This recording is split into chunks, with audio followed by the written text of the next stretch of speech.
बिस्मिल्लाहिर्रहमानिर्रहीम। अस्सलाम वालेकुम नाजरी, आज की इस वीडियो में हम आपको बताएंगे एक ऐसा वाक़या जो हज़रत इब्राहीम अलैहिस्सलाम की ज़िंदगी का अहम हिस्सा है। वो वाक़या उनके ईमान, तौहीद परस्ती और सब्र की अजीम मिसाल के तौर पर तारीख़ में महफूज है। हज़रत इब्राहीम अलैहिस्सलाम का वाक़या कुरान मजीद और अहादीस मुबारका में मुख्तलिफ मकामात पर ज़िक्र किया गया है, जिनमें सबसे मशहूर उनका आग में डाले जाने का वाक़या, बुतों को तोड़ने का वाक़या और हज़रत इस्माइल अलैहिस्सलाम की कुर्बानी का वाक़या शामिल हैं। कि हज़रत यूनुस अलैहिस्सलाम की कौम, हज़रत यूनुस अलैहिस्सलाम का ताल्लुक़ बनी इसराइल से था और आपको अल्लाह ताला ने नैव की कौम की तरफ नबी बनाकर भेजा था। नैव एक बड़ा शहर था जो मौजूदा इराक के इलाके मूसल के करीब वाक़ था। इस कौम के लोग बुत परस्ती में मुब्तला थे और अल्लाह के अहकामात की नाफरमानी करते थे। हज़रत यूनुस अलैहिस्सलाम ने अपनी कौम को अल्लाह की तरफ बुलाया, उन्हें तौहीद का दर्स दिया और उनको बुतों की इबादत से रोका, लेकिन कौम ने उनकी बातों पर ध्यान न दिया और उनकी मुखालफत शुरू कर दी। हज़रत यूनुस अलैहिस्सलाम की कौम पर अज़ाब की पेश गोई। हज़रत यूनुस अलैहिस्सलाम ने जब देखा कि कौम अपनी ज़िद और नाफरमानी पर कायम है, तो उन्होंने कौम को अल्लाह के अज़ाब से डराया और कहा कि अगर तुम लोग अपनी बुराइयों से बाज ना आए तो अल्लाह का अज़ाब तुम पर नाजिल होगा। कौम ने हज़रत यूनुस अलैहिस्सलाम की बातों को संजीदा नहीं लिया और उनका मजाक उड़ाया। हज़रत यूनुस अलैहिस्सलाम ने अल्लाह ताला से दुआ की कि वो इस नाफरमान कौम पर अज़ाब नाजिल करे। हज़रत यूनुस अलैहिस्सलाम का कौम से निकल जाना। जब हज़रत यूनुस अलैहिस्सलाम को यकीन हो गया कि कौम हिदायत कबूल नहीं करेगी और अज़ाब का वक्त करीब है, तो वो कौम को छोड़कर शहर से निकल गए। हालांकि अल्लाह ताला की मर्जी ये थी कि वो मजीद सब से काम लें और अल्लाह के हुक्म का इंतज़ार करें, लेकिन हज़रत यूनुस अलैहिस्सलाम जल्दी में कौम को छोड़कर चले गए। अल्लाह ताला को उनका ये अमल पसंद ना आया, क्योंकि नबियों का फ़र्ज़ होता है कि वो अल्लाह के हुक्म का इंतज़ार करें और अपनी कौम की हिदायत के लिए आखिर तक कोशिश करें। अज़ाब का नुज़ूल और कौम की तौबा।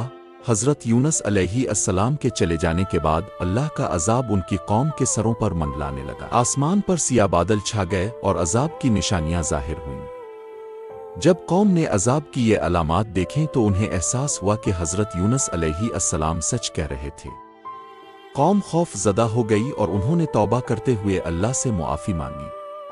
अल्लाह ताला ने उनकी सच्ची तौबा कबूल कर ली और उन पर से अज़ाब टाल दिया। हज़रत यूनुस अलैहिस्सलाम का समंदर की तरफ जाना। हज़रत यूनुस अलैहिस्सलाम जब कौम से निकले तो वो समंदर की तरफ चले गए और एक कुश्ती में सवार हो गए। जब कुश्ती समंदर के बीच पहुंची तो तेज तूफान आ गया और कुश्ती डूबने लगी। कुश्ती वालों ने फैसला किया कि किसी एक शख्स को समंदर में फेंका जाए ताकि कुश्ती का बोझ कम हो और बाकी लोग बच जाएं। इसके लिए कुरा डाला गया तो हज़रत यूनुस अलैहिस्सलाम का नाम निकला। कुश्ती वालों ने हज़रत यूनुस अलैहिस्सलाम को समंदर में फेंक दिया। मछली का हज़रत यूनुस अलैहिस्सलाम को निगल जाना और अल्लाह ताला के हुक्म से एक बड़ी मछली ने हज़रत यूनुस अलैहिस्सलाम को जिंदा निगल लिया।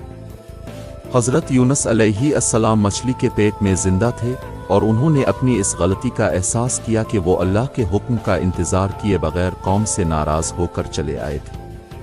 मछली के पेट में अंधेरे और तन्हाई में हज़रत यूनुस अलैहिस्सलाम ने अल्लाह से दुआ की, अल्लाह नले नलुआ इंते साबहे नुए नुन वानतमने अलज़ोयल नमने। तर्जमा: नहीं है कोई माबूद सिवाय तेरे, तो पाक है, बेशक मैं जालिमों में से हूँ। हज़रत यूनुस अलैहिस्सलाम की तौबा और नजात। अल्लाह ताला ने हज़रत यूनुस अलैहिस्सलाम की दुआ को कबूल किया और मछली को हुक्म दिया कि वो हज़रत यूनुस अलैहिस्सलाम को साहिल पर छोड़ दे। हज़रत यूनुस अलैहिस्सलाम को मछली ने एक वीरान साहिल पर छोड़ दिया जहां वो बीमार और कमज़ोर थे। अल्लाह ताला ने उनकी सेहत याबी के लिए एक बेलदार दरख्त आगा दिया, जिसके पत्ते और फल से हज़रत यूनुस अलैहिस्सलाम को खुराक और साया मिला। जब हज़रत यूनुस अलैहिस्सलाम मुकम्मल सेहत याब हो गए तो अल्लाह ताला ने उन्हें दोबारा उनकी कौम की तरफ भेजा। हज़रत यूनुस अलैहिस्सलाम की कौम की हिदायत। जब हज़रत यूनुस अलैहिस्सलाम वापस अपनी कौम के पास पहुँचे तो वो कौम जो पहले उनकी नाफरमानी कर रही थी, अब ईमान ला चुकी थी। कौम ने हज़रत यूनुस अलैहिस्सलाम का पैगाम कबूल कर लिया और वो अल्लाह पर ईमान ले आए। اللہ تعالیٰ نے ان کی توبہ اور ایمان کو قبول کیا اور ان پر اپنا فضل و کرم کیا۔ اس واقعے سے حاصل ہونے والے اسباق۔ حضرت یونس علیہ السلام کے اس واقعے سے ہمیں بہت سے اہم اسباق ملتے ہیں۔ صبر اور استقامت کا درس۔ نبی کا کام صرف دعوت دینا ہے اور اسے نتائج کی پرواہ کیے بغیر اپنی ذمہ داری پوری کرنی چاہیے۔ حضرت یونس علیہ السلام کی جلد بازی اور قوم کو چھوڑ کر چلے جانے کا عمل ایک سبق ہے کہ ہمیں ہر حال میں اللہ کے حکم کا انتظار کرنا چاہیے اور صبر سے کام لینا چاہیے۔ اللہ کی قدرت اور رحمت۔ حضرت یونس علیہ السلام کا مچھلی کے پیٹ میں زندہ رہنا اور پھر وہاں سے نجات پانا اللہ کی قدرت کا عظیم مظہر ہے۔ یہ واقعہ ہمیں یاد دلاتا ہے کہ اللہ ہر چیز پر قادر ہے اور جب وہ چاہتا ہے تو انسان کو ایسی جگہ سے نجات دیتا ہے جہاں سے بظاہر کوئی امید نہ ہو۔ توبہ اور معافی۔ حضرت یونس علیہ السلام اور ان کی قوم دونوں نے اللہ کے سامنے اپنی غلطیوں کا اعتراف کیا اور توبہ کی۔ اس سے ہمیں یہ سبق ملتا ہے کہ اللہ توبہ کرنے والوں کو معاف کرنے والا ہے، چاہے انسان نے کتنی ہی بڑی غلطی کیوں نہ کی ہو۔ اللہ کی حکمت۔ حضرت یونس علیہ السلام کی قوم نے عذاب کو دیکھ کر توبہ کی اور اللہ نے ان کی توبہ قبول کر لی۔ اس سے ظاہر ہوتا ہے کہ اللہ تعالیٰ ہر معاملے میں بہتر جانتا ہے کہ کب کس قوم افرد کو ہدایت دینی ہے۔ حضرت یونس علیہ السلام کا واقعہ قرآن مجید میں ایک خاص پیغام رکھتا ہے۔ یہ واقعہ ہمیں یاد دلاتا ہے کہ اللہ کی راہ پر چلنے میں مشکلات آئیں گی، لیکن صبر، دعا اور اللہ پر توکل کے ساتھ ہر آزمائش کو عبور کیا جا سکتا ہے۔